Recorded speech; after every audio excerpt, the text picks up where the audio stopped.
আপনারা কি এমন কাউকে নির্বাচিত করবেন যিনি আপনাদেরকে সেবা দেওয়ার পরিবর্তে আপনাদের সেবা বিঘ্নিত করার চেষ্টা করে? গণভোটে হ্যাঁ ভোট বিজয়ী হলে শুধু আমরা না, আমাদের সন্তানরা, পরবর্তী প্রজন্ম এর সুফল ভোগ করবে। বিএনপি বিভিন্ন জায়গায় ভুয়া ফ্যামিলি কার্ডের মাধ্যমে ভাতা দেওয়ার কথা বলে বাংলাদেশের প্রান্তিক মানুষকে ভুলভাবে বিভ্রান্ত করার চেষ্টা করছে। কুমিল্লা 6 আসনে এবং সারা দেশে 11 দলীয় ঐক্যজোট নির্বাচিত হয়। যদি আমরা সরকার গঠন করতে সক্ষম হই, তাহলে আমরা কুমিল্লা বিভাগ প্রথম 1 মাসের মধ্যেই বাস্তবায়ন করব। যদি আমরা নির্বাচিত হই, অন্তর্বর্তীকালীন সরকারের সময়ে যে প্রকল্পগুলো গ্রহণ করা হয়েছে সেগুলো দ্রুত বাস্তবায়ন সহ আরো নতুন প্রকল্প গ্রহণ করা হবে। যখন অন্তর্বর্তীকালীন সরকার দায়িত্ব গ্রহণ করে, কুমিল্লাবাসীর দাবির প্রেক্ষিতে, দীর্ঘদিনের আন্দোলনের প্রেক্ষিতে আমরা কুমিল্লা বিভাগ বাস্তবায়নের উদ্যোগ গ্রহণ করেছিলাম। সকল প্রশাসনিক জটিলতা শেষ করে কুমিল্লা বিভাগ বাস্তবায়নের উদ্যোগ এখন শেষ পর্যায়ে। জুলাই গণঅভ্যুত্থানে আমরা দেখেছি স্কুল, কলেজ, বিশ্ববিদ্যালয়ের ছাত্ররা, তরুণরা কিভাবে ঝাঁপিয়ে পড়েছে।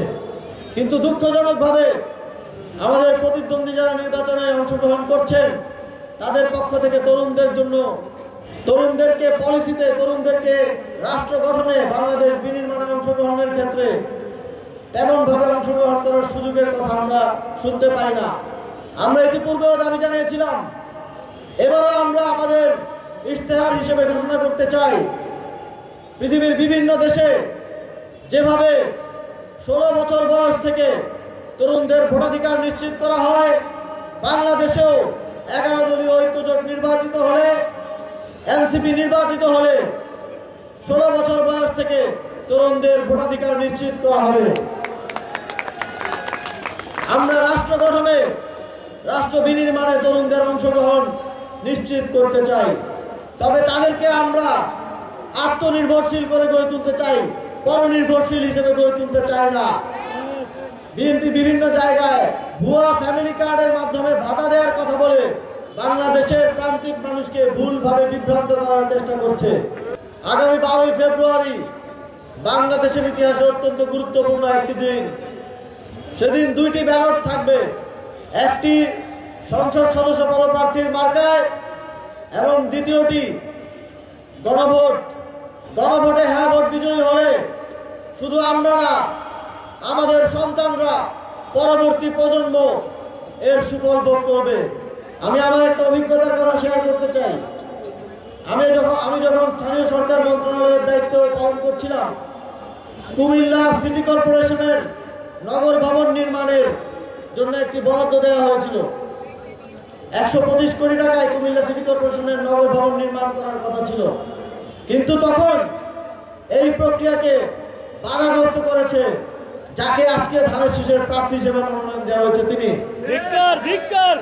তিনি তখনকার সিটি কর্পোরেশনের যিনি প্রশাসক, তাকে গিয়ে বলেছেন যে সিটি কর্পোরেশনের নগর ভবন নাকি তার বাড়ির সামনে করতে হবে। আমরা চেয়েছি সিটি কর্পোরেশনের নগর ভবন এমন একটি জায়গায় করতে যেখান থেকে পুরো শহরের মানুষজন সঠিকভাবে যেন সেবা পায়, সেবা পাওয়ার ক্ষেত্রে যেন তাদেরকে বিঘ্ন তার শিকার হতে না হয়। তিনি তার বাড়ির সামনে নগর ভবন নির্মাণের জন্য চাপ দিতে থাকেন এবং সেই প্রক্রিয়াটি বাধাগ্রস্ত করেন। ফলে এখনো নগর ভবন নির্মাণের কার্যক্রম শুরু করা সম্ভব হয়নি।